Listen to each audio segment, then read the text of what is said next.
A lot of good news, a lot of good things happening in the state of New York.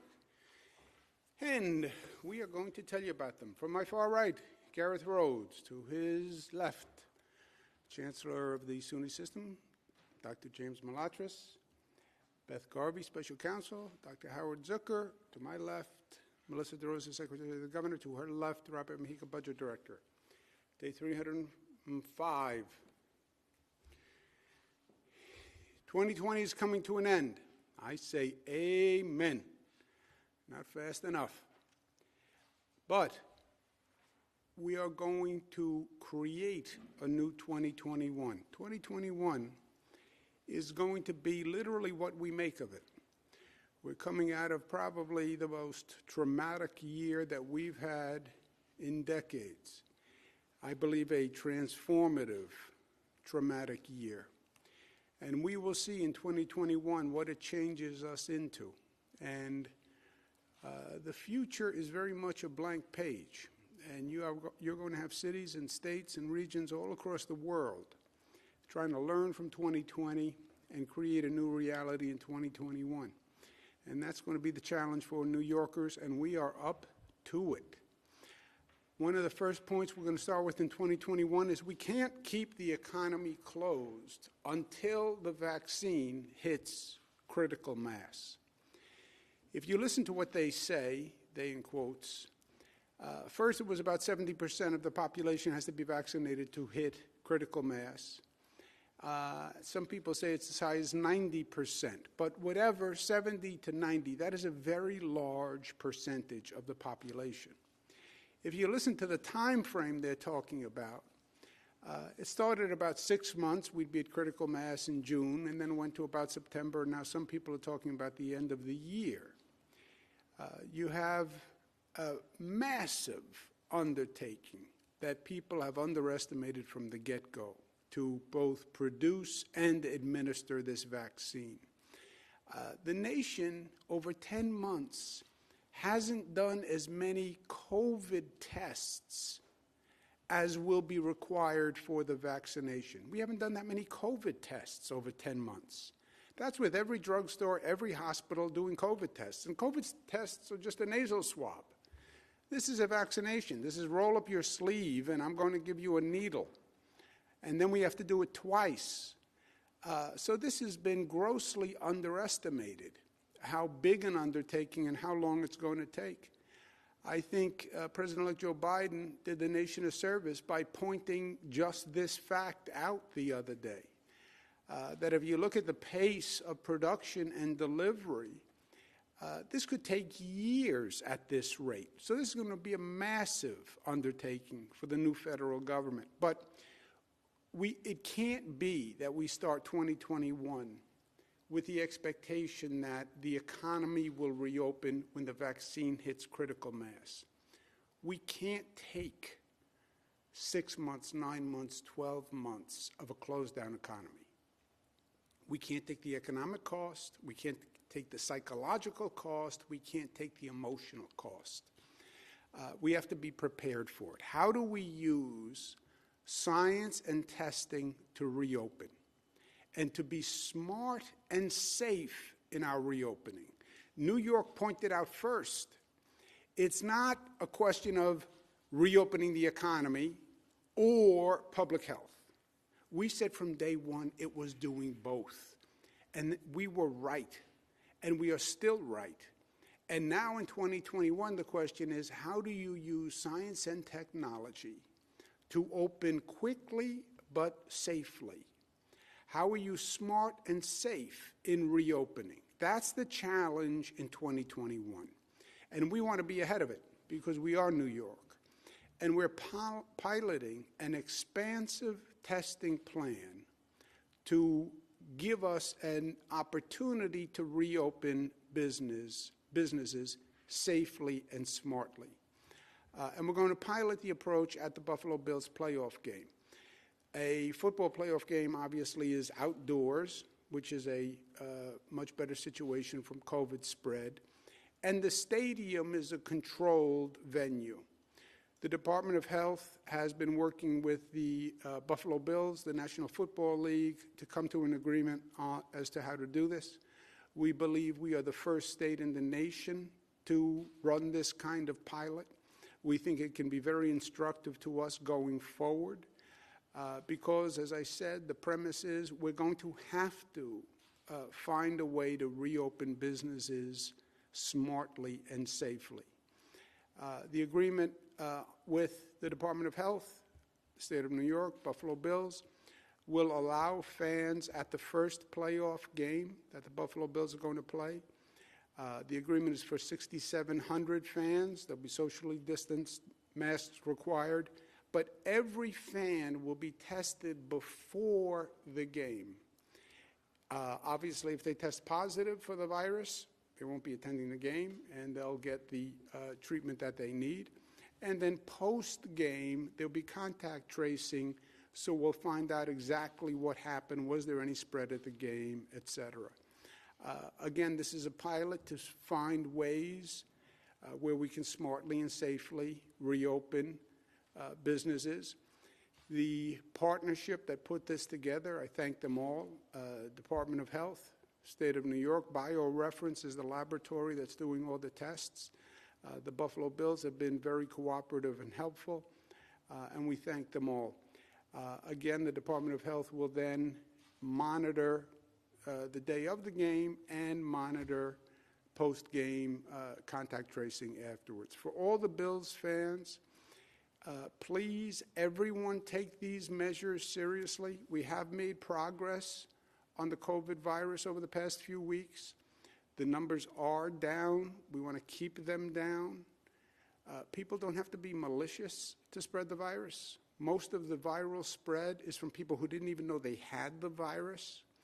So I understand the mood. I feel the mood, the excitement about the Buffalo Bills. It's been a long time, and they have captured a certain energy and charisma that is infectious. But we have to be smart. Not just at the stadium. You have to be smart when you're at home. You have to be smart if you're at a party. You have to be smart if you're at an event. We really have to take this seriously. We don't want the fact that the Bills are in the playoff to wind up being a negative in terms of COVID, right? So no tailgating, no mass gatherings. That's not what we want to see. And it's not good for Buffalo. It's not good for Western New York. It's the last thing that the Bills want to see. So let's just be smart. Two people have worked on this very hard. It's Commissioner Zucker, Dr. Howard Zucker, and the Budget Director, Robert Mujica. That picture of Commissioner Zucker is when he was saying, and for you, Governor, we have a needle this big. That's what the Commissioner was saying. And Robert Mujica has a slightly dour look on his face. That was after the state deficit report. Saying that we have a $15 billion deficit, and that's why he doesn't look happy and peppy. But with that, let me turn it over to Dr. Zucker for some comments on the agreement, and then we're going to be joined by Kim and Terry Pagula to discuss the Bills game. Dr. Great. Thank you very much, Governor. Under the pilot, which was developed cooperatively, as the Governor said, between the Bills, New York State, and BioReference Laboratory, 6,772 fans will be allowed to attend the game only after first obtaining a negative COVID-19 test result. Contact tracing will also be conducted after the game. This is the first stadium reopening pilot plan in the nation that will require all these measures. Under the plan, the team staff will control all exit and entry points to the stadium, and only fans with a documented negative COVID-19 test will be allowed inside. Testing will be conducted in partnership with the BioReference Lab. Once inside the stadium, fans will be required to wear a mask at all times and adhere to the strict social distancing protocols. Fans who refuse to comply with these protocols will be removed from the stadium. Ushers will also be present throughout the stadium to ensure that all fans are in compliance. As part of the state's review, personnel from the Department of Health traveled to other stadiums outside of New York where similar protocols are in place to confirm their effectiveness. Tailgating remains banned under this plan, and New Yorkers are being reminded to avoid gatherings and parties beforehand, during, and after the game, as these events are primed for viral spread. The Department of Health will monitor the post-game fan testing and contact testing and tracing. And regardless of whether you attend in person or not, be safe, socially distance, wear a mask, no tailgating, no partings of that nature, no large gatherings, and be safe and be smart. We look forward to the game. Thank you. Thank you very much, Doctor. Now I turn it over to Robert Mejica, the Budget Director, and I want to thank him very much. As you heard from Dr. Zucker, no state has done this before, and it took a lot of work and a lot of creativity, so thank you very much, Robert. Thank you, Governor, and thank you, Dr. Zucker. The plan that we have and the protocols that we put in place were take into account all of the guidance that we have, both from the World Health Organization, from the CDC, from the New York State Department of Health, and other health experts from around the world. As the Governor mentioned and Dr. Zucker mentioned, all fans would have to show a negative test 72 hours before. BioReference will be conducting tests in the 2 days prior to the event for 13 hours each day in the parking lots, drive-through testing, and those results will all be back before game day. On game day, fans will have to show evidence of a negative test.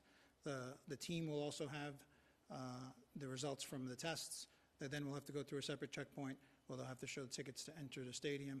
They'll be required to wear masks from the time they exit their vehicles in the parking lots to the time that they re-enter their vehicles and they exit. The fans will be sitting in pods throughout the stadium, so they'll be sitting with the groups for which they came in blocks, and they'll be separated from other fans by rows and other seats. So we think that this plan is the safe way for the Bills to have fans in the stadium. People watching the game in this stadium will probably be the safest out of anywhere in the state watching the game, because they will all have had negative tests. So with that, I think this is going to be an experiment. It'll be the first time, but this plan that's been approved by the Department of Health is the safest way to conduct this, and we look forward to the results. Thank you very much. I believe if the technology works, which is always a big if, but it works. We have Kim and Terry Pagula who are joining us. Thank you so much. Good to be with you. Good to see you, Terry. Good to see you, Kim. Thank you for all the time you've spent, all the work in putting this plan together. I know it's novel, but everything we do nowadays is novel. But it's another first, and good for New York and good for the Bills. We're glad that we're going to be able to do this and do it together. We are all so excited about the Bills. They have charged the entire state of New York. They have given us good news in a year where we really needed good news. And the team is doing so great, and they play with such a great energy that all New Yorkers are excited about it. And again, I wanted to thank you so much for all the help in putting together this plan. I look forward to seeing you out there. We'll keep our fingers crossed. But thank you. I hope you guys are excited as we are. Yes. Governor, Kim and I thank you for and your staff for working diligently with the Bills organization in getting us to this point. As you know, the entire Bills organization misses the energy of our fans at our games. We know they're there, but we want them here, if you know what I mean, at the game. And even though they'll be there in limited numbers, we will feel and definitely soak in their support at this game. And any issues that arise as a result of what we're trying to do here, we will passionately try to resolve to pull this off. And I want to tell our fans, remember, our objective here is to support our team in as many ways as we can. And I ask them to be safe, be smart, and most importantly, be loud. Thank you, guys. Well, the loud part of Kim, please. Sorry, no, we know that fans have been waiting 25 years to be able to attend a playoff game, and we are so excited to be able to allow the limited amount of fans that we can. But I want to just say that we are so hopeful that there would be many more games that all fans can attend. And for us to do that, as you mentioned, Governor, we all need to be safe starting today, even beyond the game. And we just want to thank you and your team. And we want to just encourage everyone out there, all our fans, that we just need to do our part. Again, wear your mask, being compliant, CDC, social distancing. We all know what needs to be done. We all need to do our part to get it done so that we can have everyone back in our stadium soon. Well, thank you very much, Terry, and thank you, Kim. And I think that's right. This is a great opportunity to cheer for the Bills, cheer for New York. You're right, it's been a lot of years. And the message is right. Everybody gets it. It's a time to be smart, which helps us and helps everyone. We're in control of our destiny. How we act is going to determine what happens with this virus. And we've seen that when we're smart and we're responsible, we can bring it down. And that's what we're trying to do. So thank you. We're all excited. That New England Patriots game was something. I want you to know that was really something special. So a lot of good energy. As I said, I'm going to take my test. I'm going to be out there to watch the game with you. And we look forward to it. So thank you all very much for what you've done. Thank you. Thank you, Governor. We have a message from, we have another special message, I think, if the technology works.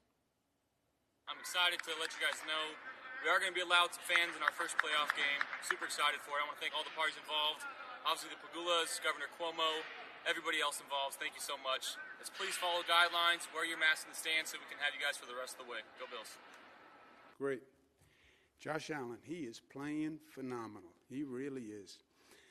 Okay, so that is good news and that is exciting news, and we hope that works out all across the board because, again, it would be a great template if we can figure out how to use testing and rapid testing. Rapid testing, you can get the results in 20 minutes from a rapid test. The question is, rather than wait 6, 9, 12 months to reopen the economy, can you start to reopen businesses safely, smartly by using rapid testing? That's the question. Because, again, we can't wait. We can't stay closed down. But we have to be smart and we have to be safe. And that's going to be the path for us to navigate. And that's going to be the path all through 2021, I'm afraid. We have the vaccine. The vaccine is the weapon that will win the war, but it won't win the war overnight. And we're going to have to deal with that period. Get the vaccine out as quickly as possible? Yes. Slow the spread? Yes. But also find ways to start to reopen businesses by using testing. That is the smartest way forward. And that's what we're trying to find and explore. The numbers for today, without the microclusters, 8.36, with 8.66. Positivity in microclusters, 9.47. We did 154,000 tests, which is a little low, 154,000. We're still not seeing the testing volume that we did have. We had 200,000 tests, 220,000, 250,000 sometimes. So we're getting a smaller subset of people who are testing. And we're not quite sure of the analytics. The hospitalizations are up 78, but the discharges are up. During the holidays, there were not a lot of discharges from the hospital. During the weekends, there were not a lot of discharges. So the numbers have been bouncing over the past few days. Admissions, 1,000, ICU plus 26, intubations minus 9.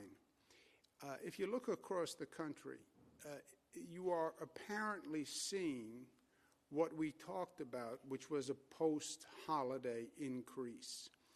This is the percent of increase over the past 7 days. New York is actually on the low end. Good for you, New Yorkers. with an 8.9% increase through the holidays over the past 7 days. But you see Maine, California, 13% increase, New Hampshire, 12% increase, Massachusetts, 9% increase. So there has been an apparent increase post-holiday gatherings, let's call it. We have to watch this. We understood that the holidays would bring people together. You bring people together. If they're not careful, you'll have a viral spread. But we're going to have to watch this over the next few days and find out exactly where we are when this stabilizes. In New York State, Finger Lakes has the highest percentage of people hospitalized. You see Western New York is down. We're watching the Finger Lakes. It's been a problem for several weeks. It continues to be a problem. We've spoken to the hospitals. I've spoken to the elected leaders. But the community has to understand it. And this will change when the community changes it. I mean, it's almost that simple. They know the precautions. They know the facts about how the virus spreads. It's literally what individual communities choose to do. Why is New York City 0.03 and Finger Lakes 0.08? They're acting differently. That's not pejorative. That's a factual statement. You look at the overall positivity, we see a bump up in the Mohawk Valley and the Capital Region. We hope that is episodic, but there's been a significant drop in increase in those areas, and we're going to be watching them closely. Long Island also has taken a jump. So we are still in this post-holiday, 5 days from Christmas. We're still measuring the effect of the holiday gatherings, and that'll be clear over the past several days. New York City, still Staten Island, double what Manhattan is. They're several miles apart. What explains twice the rate, Manhattan to Staten Island? It's behavior of that community. That's a fact. Everybody gets the same message. It's how people respond. We are very concerned about the potential for the new strain from the UK. I'm sorry it took the federal government so long to respond. New York stopped the flights from the UK earlier than any state in the United States, and I'm proud of that. We had the airlines agree that only people would land in New York who were pre-tested before they left the UK. But the federal government didn't act for days. And it was frustrating because this is what happened last spring when the virus first came here. It came from Europe. It didn't come from China. The federal government was wrong. And the federal government was slow to move with the flights coming from Europe. And the federal government was slow here again in moving with the flights from the UK. 120 countries banned or mandated testing on flights from the UK. And the United States did nothing. They finally did something a few days ago. But I think it was too late, and I think the new strain is here. We've been testing for it. We did over 4,000 tests, 350 last week. And this is a lengthy test. It's not a normal COVID test. You have to study the actual genomes. We have not found the strain in New York. We had several specimens sent to the state lab that were suspected of being the UK strain. But over the 4,000 tests, we have not found the UK strain in the state of New York. Colorado, according to the CDC, has seen the UK strain. So it's probably in the United States. We haven't found it in New York. Other news, I'm extending the law providing death benefits to the families of frontline workers who lost their lives fighting the pandemic, and I'm extending them by executive order for 30 days. And going forward, this is going to be a question of getting those vaccines out, getting them produced by the manufacturers, getting them delivered. Well, let me take a step back. Produced by the manufacturers, purchased by the federal government, shipped to the states, and then the states getting them delivered. That's what has to happen here. and we've been working very aggressively. We have over 200,000 New Yorkers have already received one vaccine. Next week, we're going to open the criteria, working our way down the priority list, ambulatory care, healthcare workers, and public-facing public health workers, including those doing the COVID-19 tests. Also good news, we open the Empire State Trail tomorrow. This is a very exciting trail. There's no trail like it in the country, we believe. 750 miles of multi-use trail, literally from Manhattan to the Canada border, from Buffalo to Albany.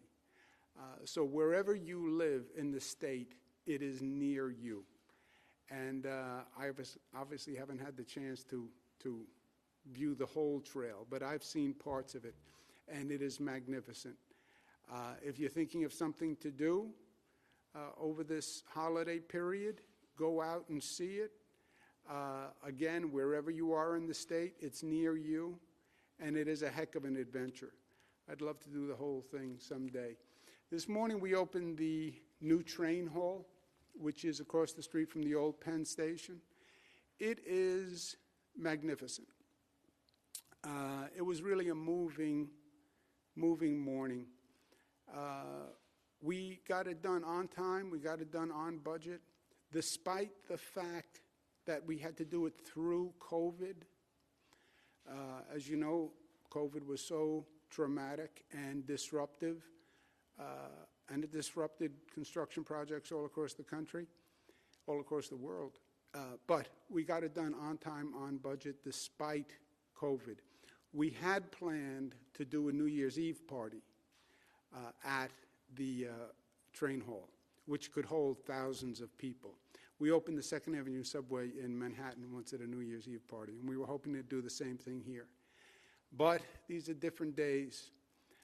It was the idea of Senator Daniel Patrick Moynihan to use what was an old post office, the Farley Post Office, and wasn't really being used as a post office anymore. And Penn Station, for those of you who haven't gone through Penn, it is a miserable experience. It is like going through the catacombs. It is just a dingy, dark, gloomy space, and it should have been replaced decades ago. And Senator Moynihan's idea was use the post office across the street. This particular hall has this magnificent skylight. The skylight is massive.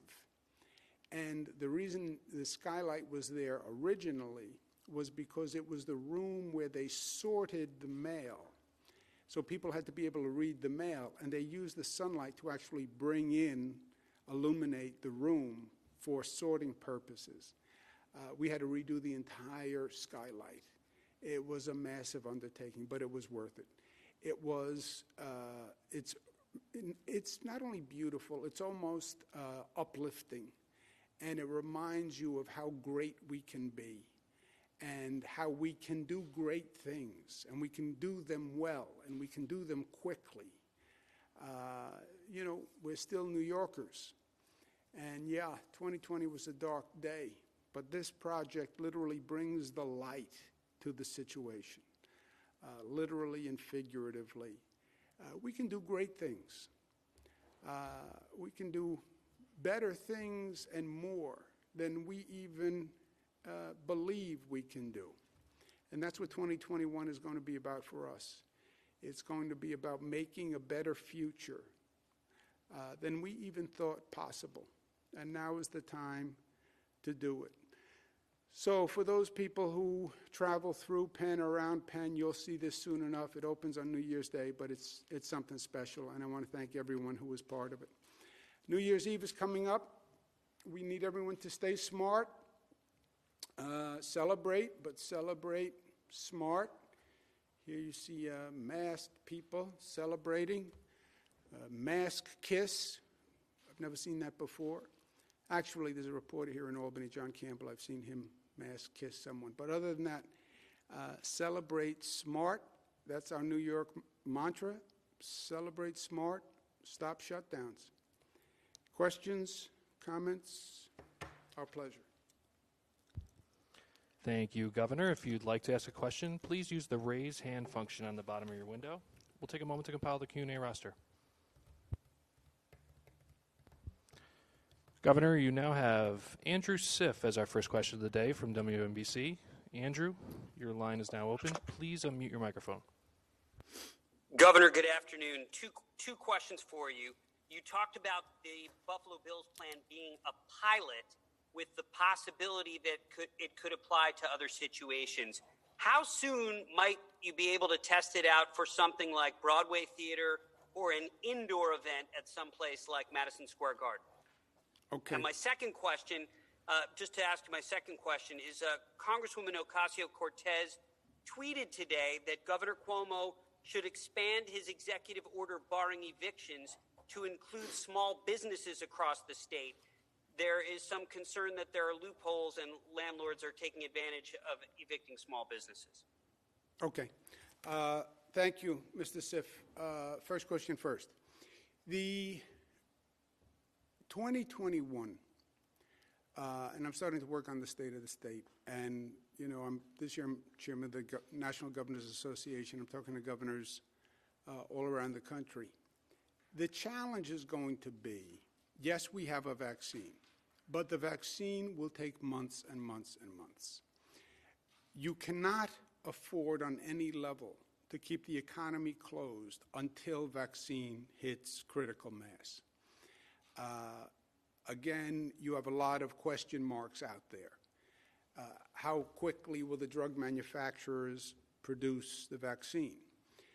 If the Johnson & Johnson vaccine has a high efficacy and gets approved, that's one situation. But what's your supply being produced?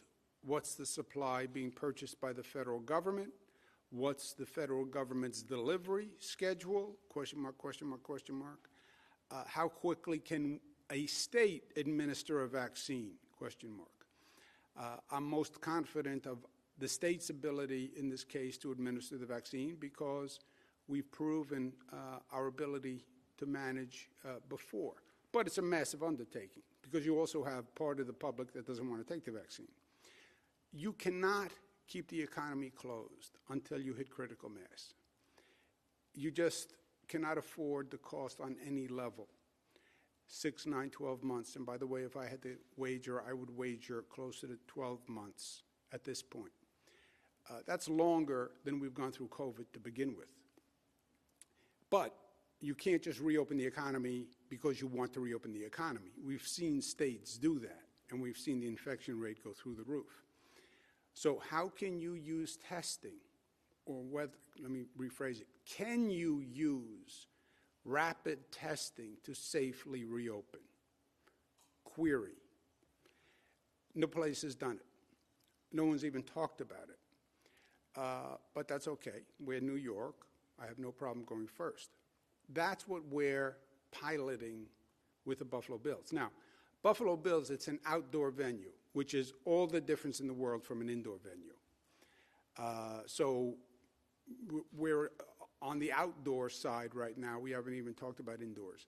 But can you conduct roughly 7,000 tests, very large audience, going into a stadium? Advantage of the stadium is it's a controlled venue. You can make sure who goes in and goes out. It is outdoors. Can you rapid test everyone, 7,000 people going into a venue, and then can you do the contact tracing afterwards and find out what happened? If this works well, then you would look to expand it. Indoors is a different question, Andrew, because you get into questions. Indoors, it's more difficult, first of all, right? But then what is the size of the building? What is the percentage of people you're putting into the building? 7,000 people in the Bills stadium is still a tiny fraction of the overall capacity. So you get into capacity questions, air circulation questions, over the MERV questions, what's the air filtration system? So this is really step one, and then we'll take it from there. But I don't see a key to the door beyond this key. Really, the only key you have is rapid testing. So we will be aggressive in exploring it, and that's what we're doing now. On the evictions, Congresswoman Ocasio-Cortez, I agree with. We signed an eviction bill the other day. The legislature passed it. It's a good bill. It's a strong bill. It's a step in the right direction. But it doesn't go far enough, and there are loopholes. First loophole is it doesn't protect commercial tenants. And New York City has some protections in place, but Long Island, Westchester, Buffalo, Rochester, Syracuse, Albany, North Country, the whole rest of the state, you have many small businesses that are just getting kicked out. They don't have the deep pockets. Their revenue is down. They're suffering. You have a lot of restaurants, a lot of smaller businesses that can't pay the rent, and the landlord says, you're out. Now, and I've spoken to many small businesses who think it's wrong and it's unfair, and I agree with them. I understand the landlord's point that they want rent. What I say to the landlords is, you kick out this tenant, who do you think is going to come in and rent the space in the meantime? Your chance of re-renting the space is basically nil. So stay with this tenant, don't displace this tenant, and when the economy starts to turn on again and the business starts to thrive again, they'll be in a position where they can pay the rent. So it doesn't protect small businesses that are dealing with a hardship. And that is a very big problem in this state that needs to be addressed.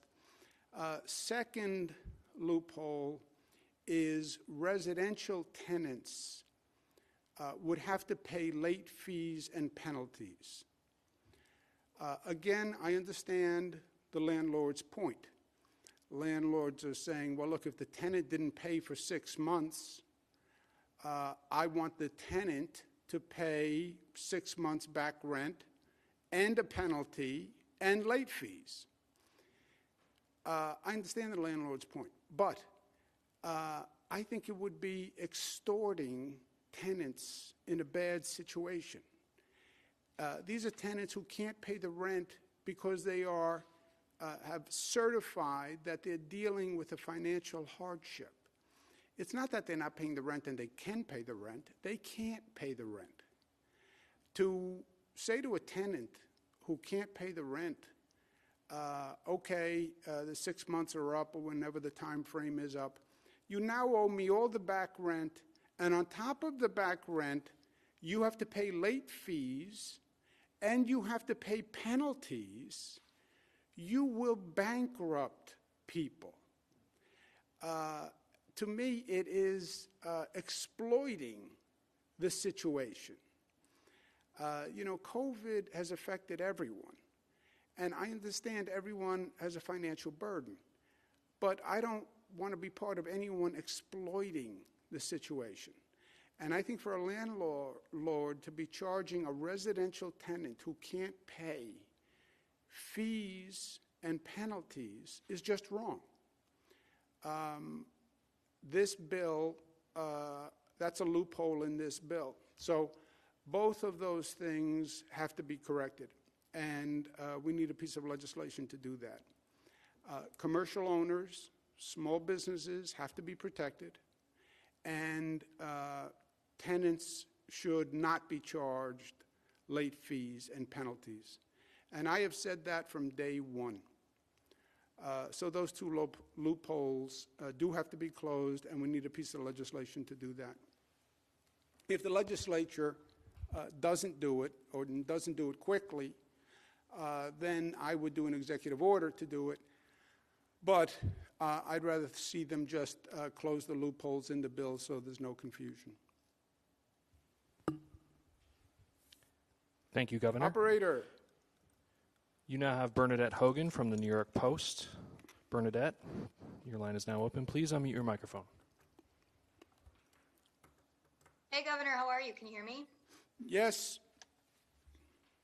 Thanks. So wondering, thus far you've been able to get out 200,000 vaccines across the state.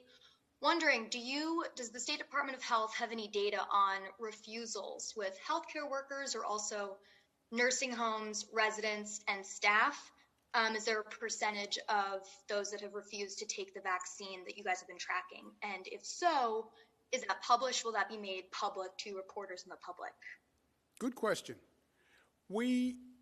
Question is, Dr. Zucker, just so we're all clear, the state distributes vaccines to hospitals. Hospitals then administer them. Do we know what percentage of healthcare workers who have been eligible refuse to take it? There's a second separate program where nursing homes have staff going into the nursing home from CVS, Walgreens, some other pharmacies that administer to nursing home residents and staff. Do we know the refusal rate in any of those categories? So we don't know the refusal rate on the categories, although I spoke with the hospital CEOs and also with the qualified health centers both yesterday and today, respectively, and asked them to provide us with some of that information. As you know, there are many rumors out there, and sometimes information needs to be conveyed about the safety and the efficacy of the vaccine, and we've asked the hospitals, and particularly the hospital healthcare workers, to make sure the correct information is out there so that people who say they don't want to get the vaccine do get the vaccine. That's one part. Regarding the nursing homes, that's a federal-run program. We will have to check with the pharmacies that are running that, but information has been provided us at this point.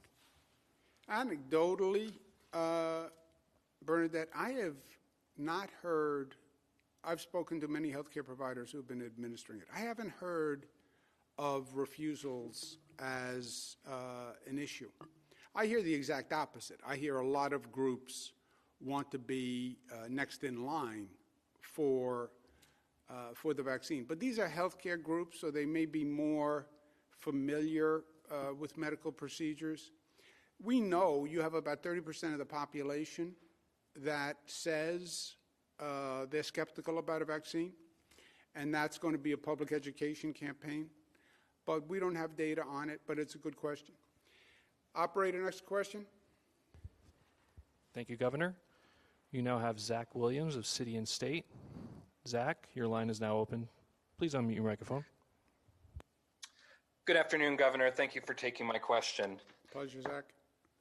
You've put some of your top officials on this effort to allow fans at the Buffalo Bills playoff game, the state budget director, State Department of Health director. We're already seeing some people responding, wondering why similar efforts weren't put into releasing some of this data about how many COVID-positive people in nursing homes later died in hospitals. The DOH has said that they simply have not had enough time to compile such data. And all in all, the Buffalo Bills have many fans, obviously very important to many people. But why is it so important to allow in-person fans at a football game at a time when COVID-19 cases are surging so much in the state? Yeah, it's not about a football game as much as it is how do you reopen the economy? And that is a question, Zach, that concerns everyone. Restaurants are dealing with real pain. Retail shops are dealing with real pain. Residential tenants are dealing with real pain. Small businesses are dealing with real pain. If you start with the premise that we have to wait until the vaccine hits critical mass, you will be talking about personal bankruptcy for thousands of more families. You'll be talking about thousands of more businesses going bankrupt. You'll be talking about billions of dollars in deficits for governments. If you tell the New York City economy that, well, it's really going to be another 12 months before you can reopen, it will be a crushing situation. It's already crushing, and it's only been 10 months. we're going to need to find a way to reopen smartly and safely in a controlled circumstance. Now, how would you ever possibly do that? You do have rapid testing capacity. Plenty of rapid testing capacity, by the way. This is not either or, right? We have plenty of rapid testing capacity, and we've made it available to local governments, organizations across the state. And there are a number of companies that do rapid testing. If you can do rapid testing, can you use rapid testing to reopen businesses safely? It's Mr. Siff's point, where he was going. If you can do it in Buffalo, 7,000 people, but it's outdoors and it's controlled. Well, if it works there, can you do Madison Square Garden? Could you do a theater on Broadway? Could you do a certain capacity in a restaurant? So restaurants could start to reopen safely. That is the road that we're looking at. And again, no other state has done this yet. And many take the position that you take, well, the virus is still here. We can't do anything as long as the virus is here. The virus is going to be here, I would wager today, 9 months to 12 months. If your position is there's nothing we can do while the virus is here, the aftermath, if you wait until critical mass of the vaccine, you're going to really have to be digging through the rubble, my friend. And I'm in the business of trying to avoid rubble and devastation. I don't want to see any more personal bankruptcies. I don't want to see any more families going through hardship because they're out of work. So we want to make sure we're doing everything we can to open the economy when safe, but also be as smart as we can. That's been the balance we've kept from day one. And if you want to know bona fides of the approach, look at our infection rate and look at the national infection rate. We went from one of the highest rates in the country, if not the highest rate, to one of the lowest. That's a fact. It's not a political fact. It's not an opinion. It's a fact.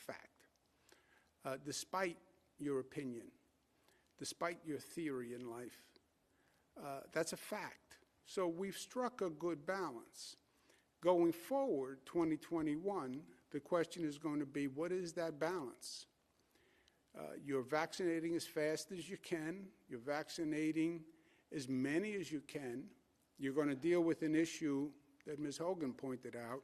Some people won't want to take the vaccine. If you have to get to 90%, you're going to have a real problem because you're going to have more than 10% who won't take the vaccine. I can tell you that.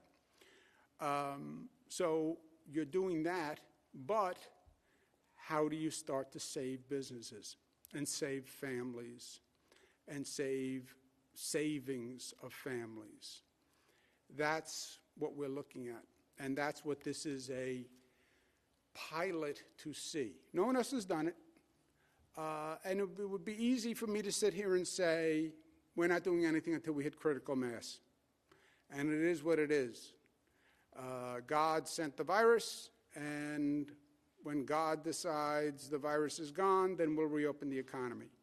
That would be easy, but to me, it's not the best that we can do. Operator? Thank you, Governor. You now have Jennifer Lukey of WHEC. Jennifer, your line is now open. Please unmute your microphone. Good afternoon, Governor. Most of the regions in our state have completely blown past the metrics that originally triggered orange zones in parts of it. Here in the Finger Lakes, restaurants in that orange zone have been closed to indoor dining, while those outside of it, some in zip codes that actually have a higher positivity rate, have not. You changed the metrics moving forward for shutdowns, but what about those still impacted by the prior metrics? Let's take the Finger Lakes, for example. you're seeing the rate in the Finger Lakes continue to go up despite the orange zone restrictions. If you didn't have those restrictions, you'd have an even higher rate. You have the highest hospitalization rate in the state of New York with the restrictions. Would you ever relax restrictions when the numbers are still going up and you're the highest in the state? No. I mean, I don't think that would be intelligent. One would assume if you didn't have the restrictions, the rate would be even higher. You're also right in the suggestion that the restrictions aren't as effective anymore as they were, less effective than they were, let's say, initially. That may be true because more of the spread is coming from these social gatherings. It's coming from the holidays. It's coming from people over the house for Christmas or for Hanukkah or Kwanzaa. It's coming from people coming over on a Saturday to watch the Buffalo Bills game. It's coming from people who say, let's get a group together and have a drink for the new year. That has nothing to do with restaurants and schools, etc. That's just social behavior. And that's over 75% of the spread. Now, restaurants are right up there as one of the causes, and where we have identified causes that we can control, we've acted. But what's causing the issue now is the 75% from social gatherings. So what do you do about that? That's people. That's human behavior. And that's me looking at that camera and saying time and time again, we have to be smart. Nobody's saying don't celebrate. Celebrate, but celebrate smart. Because it is our behavior. It's no government program. It's no government regulation. It's what people choose to do and how people behave. And I don't know how else to say it. And I get COVID fatigue. I'm COVID fatigued. I get it. But you know, this is a war. And you can't get fatigued before the enemy gets fatigued. Otherwise, you lose the war. That's how it works. Well, I'm too tired to fight. Okay, then you lose. And COVID is not fatigued. So we can't get fatigued. Let's take one more, operator. Your final question of the day, Governor, comes from Chris Horvatis of WIVB. Chris, your line is now open. Please unmute your microphone. Hi, Governor. Happy New Year. Can you explain how and when the state will make a determination as to future Bills home playoff games in the divisional or championship round? Well, first of all, let's all hope there are many future games, right? That's step one. And then let's see how this playoff game goes. Let's see how, again, nobody's done this before. This is a pure pilot. We have to test 7,000 people. Let's see how it works. Let's see how compliance works at the stadium. Let's see what the contact tracing says, and then we'll take it from there. Obviously, if it works, it'd be great. But let's see what the results of the pilot are. Also, I wish everybody a happy New Year. I know I'm going to break your heart, but we're not going to do a briefing on New Year's Eve. If you have any questions, you can call me at home. My number is 518-474-8418. It's actually not my number. It's the press office, but you can call that number. And I want to wish everybody a happy New Year. It has been a long and dreadful year, 2020. But think of it this way. Life is going to bring setbacks your way.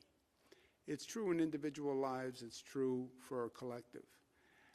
You're going to have illnesses. You're going to have personal issues. You're going to run into situations. And you're going to be knocked on your rear end by life. It's inevitable. The question becomes how you handle it. And that becomes a question of who you are. Do you get up? Do you learn from it? Do you get up stronger? Do you get up angry? Do you get up defensive? Or do you just stay flat on your back? 2020 hurt. 2020 hurt. But we get up, and we get up stronger, and we get up better, and we get up smarter, because that's who we are. It's a test of character. And 2021, we're going to be the better for it. We're going to be smarter. We'll learn from what happened here with COVID. And we're going to be the better for it. There was also a silver lining to 2020. New Yorkers really rose to the occasion. That infection rate did not come down magically. That infection rate came down because New Yorkers did the right thing, because New Yorkers were smart enough to protect themselves and protect each other. That's how that rate came down. New Yorkers understanding the facts and caring enough about each other to act for each other. That's what happened. That's why we were the first state to wear masks, because we were the first state to make the statement, I care about you, and you care about me. And that's what the masks say. That's how we brought down the infection rate, by being unified, by being smart. And we call that New York tough. Loving, smart, united, disciplined. That was us in 2020. And that's a beautiful silver lining. And it's something to build on in 2021. And we will. Thank you. Enjoy.